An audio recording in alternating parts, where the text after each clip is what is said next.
Back in the book segment tonight, Stossel Matters is coming Thursday. Our pal John has a program in which he criticizes affirmative action using cupcakes. This week in a Manhattan mall, I held a bake sale, a racist bake sale. We have different prices here. If you're Asian, $1.50. If you're white, $1. If you're Latino or black, 50 cents. That's not right. You got to be out of your goddamn mind. He What does is not. going down? I'm trying to make amends for racism and punish the Asians because they have an advantage. They have such high SAT scores. No, that's not true. All right, here now that sweet guy, John Stossel. So you were talking everybody off in the mall. Isn't that nice? Well, look, it's not that I was so much against affirmative action. I just think we ought to be able to discuss it. And in some schools, students try to have these affirmative action bake sales. To make a political point. To satirize it, or at least to make people think about affirmative action. That just makes the administration furious, right? At Bucknell, they shut it down. They said it violates laws against discrimination. Okay, so your point is, you got the little menu over there? I do. Your point is this, that you had the cupcakes in front of you. But if you were an Asian person, you had to pay $1.50 for the cupcake. If you were white, $1. And if you were Latino or black, 50 cents for the same cupcake. And basically that's what affirmative action does. The studies show your SAT scores have to be much higher if you're Asian to get into the same schools. And look, if a school wants to do that voluntarily, a private school, fine, it's their business. But they should say that, though, right? And they should say that. If you have different standards for different groups, and you're a private school, that should be in your brochure.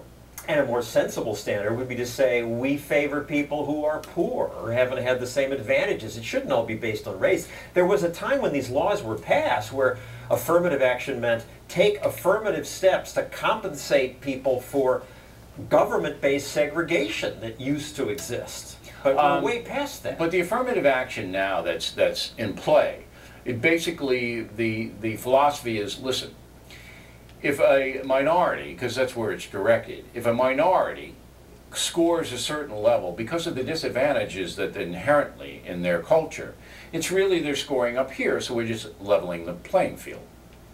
But in some cases, that minority person is a rich American kid whose parents are educated, but you doesn't need that help. But it's impossible to do any kind of an affirmative action on an individual basis. You have to always do that, right? I think you can do it on the individual basis, to have socioeconomic affirmative action. Well, that's what I was just going to say that. I would do it on a poverty line deal. If you're below a certain poverty line, then you get a certain, point system that you're a different point system. But I'd be upfront about it.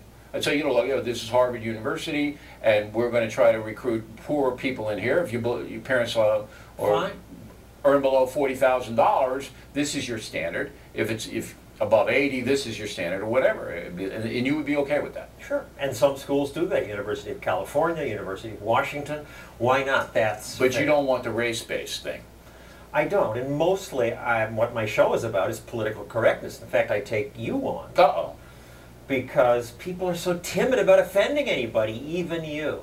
I'm timid about offending people. You use a 7-syllable word when a 1-syllable word will do. Give me that example. What is that? African American. I shouldn't say African American? Why? Television, we count every second. Why not? What's wrong with the word black? Nothing, but I'm trying to basically diversify my speech. If I have to say the word black, I say it. If I want to use another description, and I don't want to be repetitive, I say African American. Why does that offend you, African American? It doesn't offend me. It's just this cringing feeling. Oh, I better use a word that I think. Do I look like a cringing feeling kind of guy? You use African American. Yeah, because I don't want to be repetitive, Stossel, you pinhead. So you're bringing me into this PC debate because I'm trying to do good writing, is what I'm trying to do. I don't think it's good writing to use a longer word. So Jesse Jackson said we should use African American, and you just follow along meekly. All right, Stossel. What a propagandist. Pinheads and Patriots in a moment tonight, starring Arnold Schwarzenegger and marijuana. Right back with P&P.